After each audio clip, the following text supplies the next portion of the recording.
Madame, Monsieur, bonsoir, bienvenue à tous. Dans l'actualité de ce mardi 23 mars, nous parlerons de l'alliance des partis de la majorité présidentielle et de l'opposition politique qui accordent leur violon sur la même longueur d'onde. Ce matin, ils ont échangé sur les élections du 22 novembre passé et sur la question du report des municipales. Les détails dans un instant. La Ligue des consommateurs du Burkina dit non à la hausse des prix des hydrocarbures et du gaz à butane. Ne trouvant aucune raison justifiant une telle mesure, la LCB dénonce une volonté manifeste du gouvernement d'acculer encore plus le consommateur. Et au Mali, c'est parti pour la 6e édition du festival culturel Dogon Ogobanya.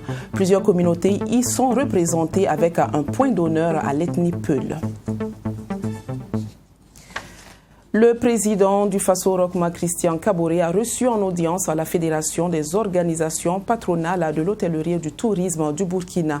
Le porte-parole de la Fédération, Mahamoudou Pierre-Célestin Zungrana, également président de l'Association professionnelle des hôteliers et restaurateurs du Burkina, au cours de l'entretien a évoqué la 3e édition de la vitrine internationale du tourisme, de l'hôtellerie et de la restauration de Ouagadougou, en abrégé Vitro.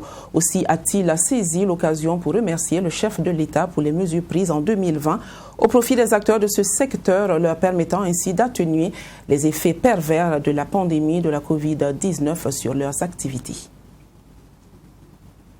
Venu voir son Excellence, Monsieur le Président du Faso, parce que nous sommes à l'orée de la 3e édition de la Vitro. Donc, comme vous le savez, nous avons un événement appelé la Vitro, la vitrine internationale du tourisme et de l'hôtellerie de Ouagadougou, qui doit commencer le 26. Et généralement, Monsieur le chef de l'État nous fait honneur chaque édition de venir nous rendre visite. Donc, nous sommes venus pour le remercier et souhaiter encore sa présence à cet événement. Et encore le féliciter pour son réélection à la magistrature suprême. Et aussi, nous sommes à la période de la Covid-19, et aussi une occasion pour nous de lui remercier pour tous les engagements qui ont été pris en 2020 pour atténuer un tant soit peu cette crise sanitaire. C'est la période de la Covid et nous respecterons les mesures prises par le gouvernement, à savoir les distanciations, les cache-nez, les lave-mains, les gels et en tout cas tout ce qu'il y a pour éviter les contaminations. Voilà. Et la particularité cette année, nous aurons les 15 pays membres de la CEDEAO en plus de l'UMOA qui vient d'habitude. Donc ça c'est une particularité. Et nous aurons aussi les mets locaux, comme on le dit, et il y aura aussi les concours. Donc nous pensons que la fête sera belle. La PMP et le CFOP se sont rencontrés ce matin au ministère de l'Administration territoriale et de la décentralisation pour échanger sur les élections du 22 novembre dernier et surtout pour échanger sur la question du report des élections municipales. Simon Compaoré, président du MPP, et Eddy Kombouego, chef de file de l'opposition, sont unanimes sur la question. Nous vous proposons d'écouter les différentes parties dans ce reportage de Chérif Ayanogo avec la voix de Samira Ouidraogo. L'opposition politique ne compte pas s'opposer à l'idée du gouvernement de reporter les élections municipales. C'est la substance de cette rencontre du comité de dialogue politique recomposé entre la majorité, la PMP et le CFOP, tenue ce 23 mars. Nous avons organisé des élections et ces élections ont impacté nos deux groupes, mais aussi de nous pencher sur une question qui est essentielle, importante, c'est la question du report des élections municipales. Nous avons discuté et nous avons, après avoir écouté les raisons qui ont amené le gouvernement à proposer qu'il y ait un report de ces élections, nous sommes entendus ce matin pour appuyer effectivement l'idée qu'il est nécessaire, si nous voulons que les prochaines élections soient des élections propres, nettes, transparentes, qu'il y ait un report pour permettre de réaliser l'ensemble des tâches que nous devons réaliser pour permettre à ces prochaines élections de se tenir dans l'intérêt bien compris de toutes les parties, opposition comme majorité. Une déclaration confirmée par le chef de file de l'opposition politique, Edi Komboego. Le gouvernement a cru bon de proposer un projet de loi portant modification, enfin pour report des élections. Malheureusement, nous sommes à moins de 6 mois de la date des élections qui étaient arrêtées. Et là, le protocole, la CEDEAO sur la démocratie et les élections, dispose qu'il faut une concertation, qu'il y ait un consensus, large consensus de la classe politique. Nous avons trouvé bon, sur l'invitation du ministre d'État, de venir échanger aujourd'hui pour donc donner notre accord sur le report des élections, mais nous laissant le temps d'arrêter la date et les délais, de sorte que l'on puisse, comme il a si bien dit, préparer des élections libres, transparentes et incluant tout ce qui doit être fait au niveau du code électoral. Cette rencontre est une prise de contact voulue par le ministre de la Décentralisation, Clément Sawadogo, afin de réunir tous les acteurs politiques autour d'une même table. La Ligue des consommateurs du Burkina, excédée par la hausse des prix des hydrocarbures et du gaz à butane. La LCB, dans une conférence de presse ce matin, a soutenu qu'aucune raison ne justifie une telle décision du gouvernement. Abdoul Rahim Tapsoba et Nelly Tapsoba vous proposent donc l'essentiel de cette rencontre dans ce reportage. La Ligue des consommateurs du Burkina dénonce l'augmentation du prix des hydrocarbures et des bouteilles de 12,5 kg de gaz butane. Elle affirme n'avoir pas été associée à la prise de cette décision, qu'elle qualifie d'inadmissible. La LCB dénonce le silence du ministère du Commerce depuis l'annonce de cette mesure. La LCB est membre du comité interministériel de détermination des prix des hydrocarbures à titre d'observateur. Malheureusement et comme d'habitude, elle n'a pas été ni associée ni informée officiellement de cette décision. C'est pourquoi nous dénonçons fermement cette façon de faire. La LCB ne saurait être une structure de faire valoir. La Ligue des consommateurs interpelle le gouvernement sur les conséquences que pourraient avoir de telles mesures sur la qualité de vie des consommateurs et prévient sur les risques de détérioration du climat social. Donc à partir de maintenant, comme les conférences de presse ne suffisent pas, nous allons passer par d'autres moyens. Ça sera les marches et d'autres moyens de protestation. Et cela va concerner tous les points d'insatisfaction que nous avons soulevés jusqu'à présent. Que ce soit le gaz, le carburant, comme la bêtise, la pagaille que les sociétés de téléphonie mobile instaurent au Burkina Faso. Les conférenciers du jour attirent également l'attention du gouvernement sur une probable augmentation du prix des transports, une situation qu'aucune raison ne saurait justifier selon la Ligue des consommateurs du Burkina. Toujours en rapport avec cette actualité, une de nos équipes était ce jour sur le terrain pour constater l'effectivité de l'application de cette mesure et parallèlement recueillir le sentiment des populations. Abdoul Rahim Niani. 23 mars 2021, quelques heures après l'entrée en vigueur de la décision de l'augmentation du prix du carburant et du gaz butane, quelques stations d'essence n'ont pas encore régularisé le prix. Si les équipes techniques chargées d'ajuster le prix ne se sont pas encore présentées à certaines stations, les pompistes trouvent des moyens à l'aide de leurs calculatrices pour appliquer le nouveau prix. On a attendu, on a regardé, jusqu'à présent les pompes n'étaient pas changées. Et comme la date c'est la date, on a procédé à des calculs avec nos machines, nos calculettes pour pouvoir vendre. Voilà. Sinon on était obligé d'attendre qu'on vienne changer avant de vendre. Les populations, elles, sont mécontentes de cette augmentation. Elles ignorent les raisons de cette décision et demandent au gouvernement de revoir ce prix à la baisse dans les jours à venir. La hausse du prix du carburant ne nous arrange pas. Pour avoir de quoi se nourrir sera difficile à présent. Si on peut baisser le prix, ça va beaucoup nous soulager. Sinon, avec cette augmentation, ça nous causera beaucoup de peine. Ça ne nous arrange pas du tout. Je pense que cette augmentation peut susciter une révolte au niveau de la population. Vu que les gens ne s'attendaient pas vraiment à cette augmentation et nous ne savons pas vraiment pourquoi et d'où vient cette augmentation en fait. Donc je pense qu'ils devraient revoir le prix du carburant pour amener à la normale. En ce qui concerne le gaz butane, c'est la même réalité. Le client devra débourser 500 francs de plus pour charger sa bouteille de 12,5 kg. Malgré les plaintes de ceux-ci, les vendeurs n'y peuvent rien. La décision est prise au plus haut niveau. Ça a déjà augmenté. Parce que ce matin, on a commencé à vendre 5500. Voilà. En tout cas, les gens se plaignent. Les gens se plaignent beaucoup.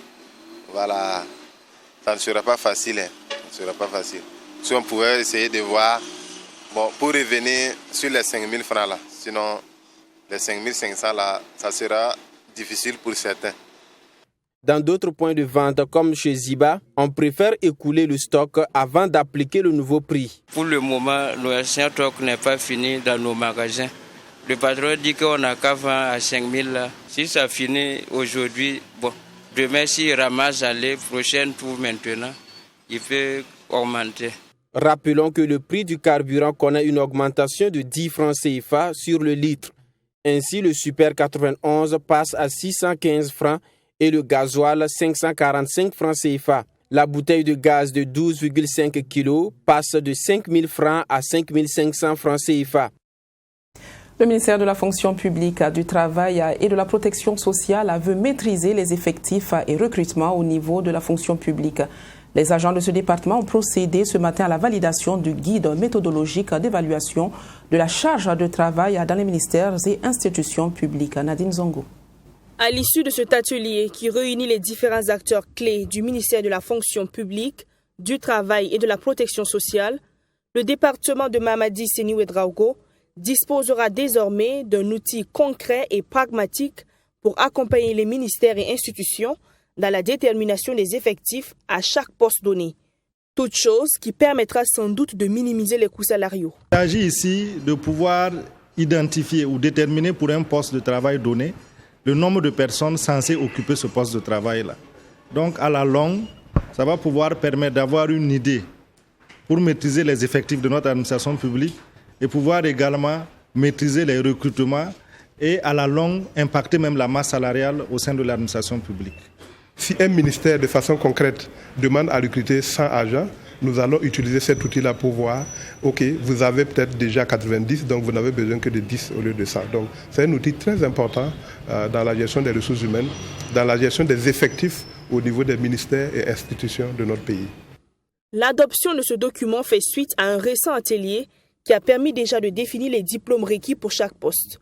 Un point non négligeable aussi pour la modernisation de la fonction publique, a-t-il ajouté. Cet outil ne met pas spécifiquement le diplôme, ne prend pas en compte spécifiquement le diplôme. Le diplôme a été pris en compte dans un outil qui est la description des postes de travail. Donc pour déjà définir qui doit être à quel poste. Ça, c'est le premier outil qu'on a développé. Maintenant, une fois que nous savons qui doit être à quel poste, maintenant, il faut savoir combien de personnes on a besoin par poste. Donc, l'évaluation de la charge de travail fait suite à la description des postes de travail qui, lui, a pris en compte les diplômes comme élément très important dans cet outil-là. Cet outil qui sera adopté permettra en gros d'atteindre les objectifs de production en réduisant les incertitudes, les aléas et les coûts d'origine organisationnelle et humaine. Au-delà, c'est un outil qui permettra dans la dynamique de modernisation de la fonction publique l'adaptation du domaine des ressources humaines aux normes requises et mieux, faciliter la tâche des gestionnaires des ressources humaines. La question de la réconciliation nationale au Burkina Faso taraude plus d'une association. Parmi elles, le mouvement Amachia In You. Hier, au Centre national de presse à Norbert Zongo, il a donné des pistes pour aller vers cette entente nationale tant recherchée. Le mouvement s'est aussi prononcé sur la question sécuritaire et à ce niveau, il préconise la création d'une commission nationale à vérité et réconciliation. Reportage de Mamidriana Kamabou. Plusieurs organisations de la société civile prônent la paix et la réconciliation au Burkina Faso. À cette conférence de presse, le mouvement Amachia In You s'est prononcé sur la question. Pour ce mouvement, la meilleure option pour amener le peuple à cette réconciliation est de créer une commission nationale, vérité et réconciliation. Devant cette commission de réconciliation-là, que la réconciliation se fera en réalité. Comme cela a pu se passer en Afrique du Sud. On ne peut pas catégoriser, on ne peut pas subdiviser cette affaire de réconciliation. Ça doit être un mouvement national. Ça doit être un seul cadre, un seul comité vérité et de réconciliation qui va statuer et ça sera diffusé et tout le monde se sentira concerné. Nous estimons que c'est la meilleure option pour amener tous les Burkinabés à être au même niveau d'information et à connaître la même vérité sur ce qui s'est passé au Burkina Faso. Et après cela, si l'on dit bien, il faut pardonner, je vous assure, comme nous l'avons dit, le peuple burkinabé, ce n'est pas un peuple rancunier. Le peuple burkinabé va aller au pardon. De nombreux Burkinabés exigent la paix sur les crimes qui ont été commis sur le sol du Burkina Faso, notamment sur les dossiers emblématiques comme l'affaire du journaliste Norbert Zongo, Thomas Sankara, les blessés de l'insurrection populaire et bien d'autres. Pour le maître Larousse Yen, président du mouvement, les Burkinabés ne trouveront pas la vérité devant la justice.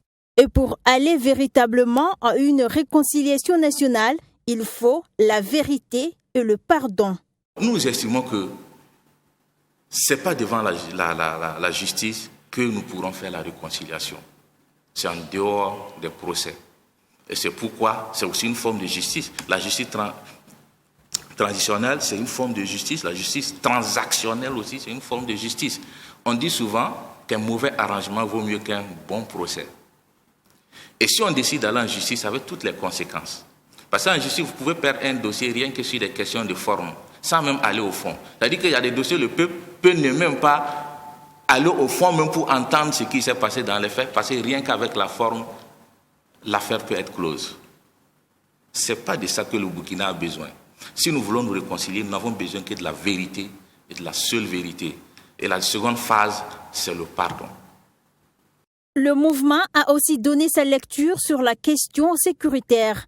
Selon son président, il y a des Burkinabés formés et disposés à aider le pays à sortir de cette crise, mais qui croupissent toujours en prison à cause de l'égoïsme de certains.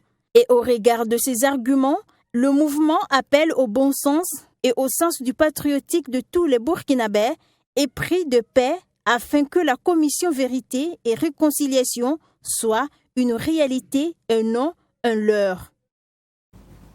Si vous êtes amoureux de produits marocains, alors sans nul doute trouverez-vous votre bonheur sur le site du CIAO.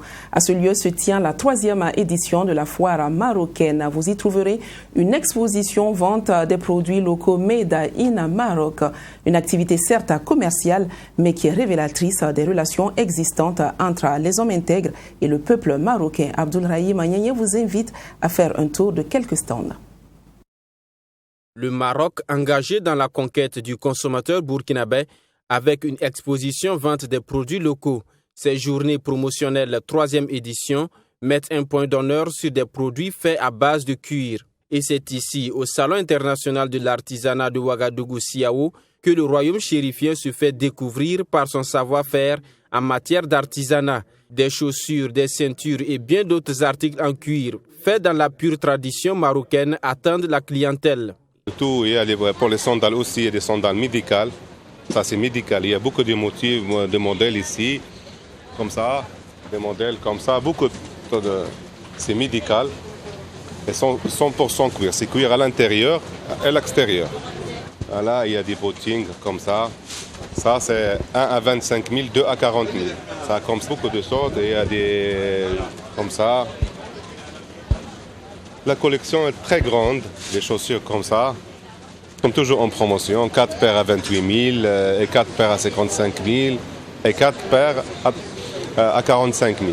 Et la qualité, tous les chaussures sans cuir 100%. Outre l'artisanat des costumes et divers produits agroalimentaires du patrimoine culturel du royaume sont aussi exposés. Du curcuma, du nigel, de la cannelle, du poivre, des huiles alimentaires bio et des épices se font admirer ici. À l'occasion de l'approche du mois de Carême, le salon marocain a un nouveau arrivage de très bonne qualité, des dattes marocains de très haut niveau et des huiles d'olive pressées au froid, première pression, avec des prix très abordables et des promotions. Et il y a aussi des tagines marocains qui viennent d'arriver aussi, dans les nouveautés. Il y a les épices, il y a assaisonnement pour poulet, assaisonnement pour poisson, assaisonnement pour viande hachée. Ce qui est essentiel, c'est les clients viennent, ils seront satisfaits avec la bonne qualité, la variété de produits et le bon prix. On a amené encore pour une deuxième fois des costumes de premier choix, de très bonne qualité. Il y a aussi des costumes soirée spécial mariage. Il y a aussi des costumes coupe standard. Donc très bon tissu, très bonne qualité, avec des chemises longues manches assorties avec les costumes. Et on a aussi amené des poufs en cuir, poufs royal, grande taille, petite taille. Et aussi on a amené des tabourets en cuir. On a aussi des sacs à main pour femmes en cuir, des cartables pour hommes, cartables pour PC en cuir. Tous nos produits sont garantis marocains 100% et en cuir. Rencontrer des partenaires burkinabés pour un partage d'expériences gagnant-gagnant, c'est tout l'enjeu de cette exposition-vente qui vise à valoriser ces produits. Un label marocain que le promoteur de ces journées promotionnelles ambitionne faire connaître en vue de nouer des relations commerciales avec des Burkinabés. Question de contribuer au renforcement de la coopération et l'amitié entre les deux pays. Chez nos voisins maliens, la communauté Peul est à l'honneur avec la 6e édition du festival culturel Dogon-Ogobayan. Le thème de cette année est protection de l'environnement et techniques culturelles dans les milieux traditionnels. Pendant 6 jours, les différentes communautés feront découvrir leur culture aux festivaliers venus des 4 coins du pays et d'ailleurs. Correspondance de Bourema Soulou.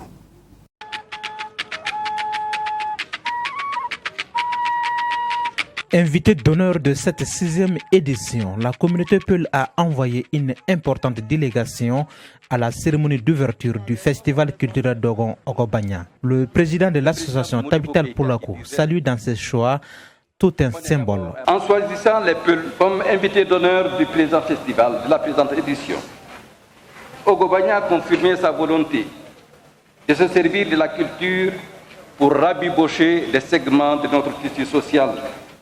Et ce n'est que simplement heureux.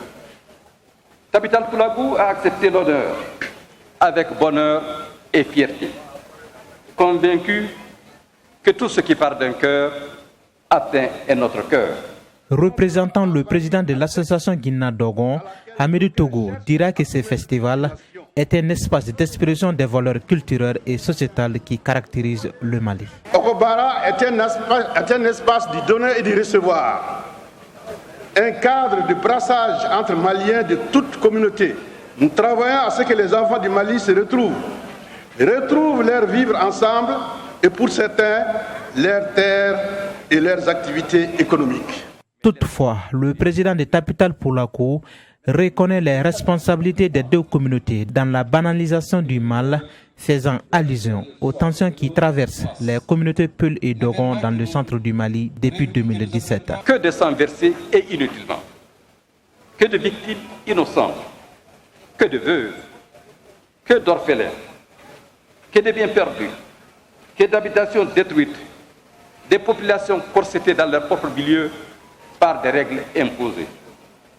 Nous avons été complices de la banalisation du mal et de la mort, comme si une folie collective s'était emparée de nous tous. Des conférences débats, des expositions, des stands, des soirées culturelles sont au programme de cette édition du festival culturel Dogon-Ogobayan. Les activités se déroulent dans la capitale malienne jusqu'au dimanche 28 mars prochain. Et c'est la fin de cette édition. Je vous quitte sur cette superbe photo représentant le monument des martyrs. Retrouvez-le dans l'arrondissement numéro 3 au quartier Tampuy de Ouagadougou. Je vous donne rendez-vous demain à la même heure. Agréable suite de programme en compagnie de 3TV, la télévision interactive. Bonsoir.